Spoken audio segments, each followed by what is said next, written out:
the Tower of Babel. So after the flood, people started filling the earth again.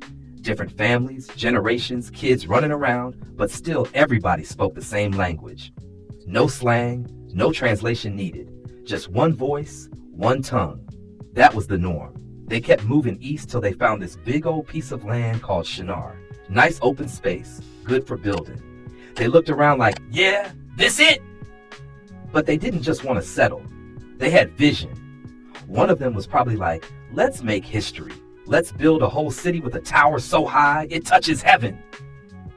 But here's the catch. It wasn't about worship or legacy for the next generation. It was pride, straight ego.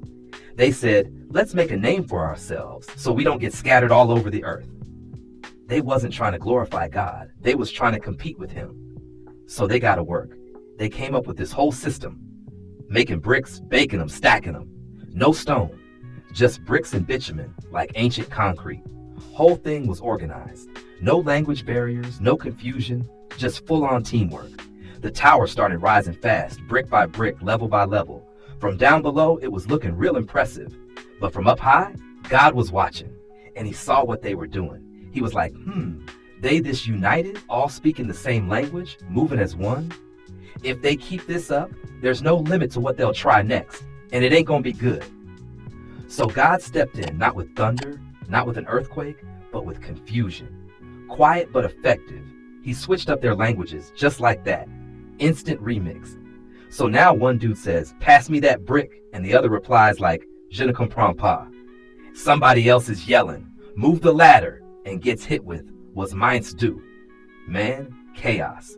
Arguments broke out, folks frustrated, tools dropped, bricks falling. The work stopped. They couldn't move forward, couldn't agree, couldn't understand each other anymore. The unity? Gone.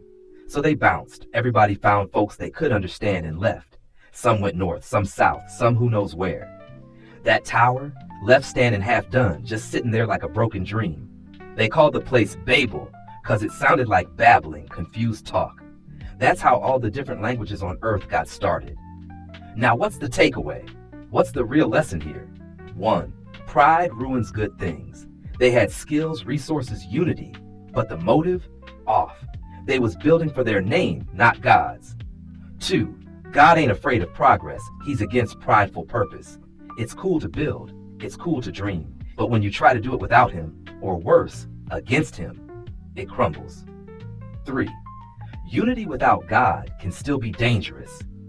They were together, but on the wrong mission. Being on the same page don't mean you on the right one. 4. God sees your blueprint and your heart. You might fool people with big plans and loud moves, but God peeps the why behind the what. So yeah, the Tower of Babel ain't just about why we speak different. It's about how pride divides. It's about what happens when you try to build your own kingdom and leave God out the picture. Stay humble. Keep God in the center. And don't just build big, build right. That's the real.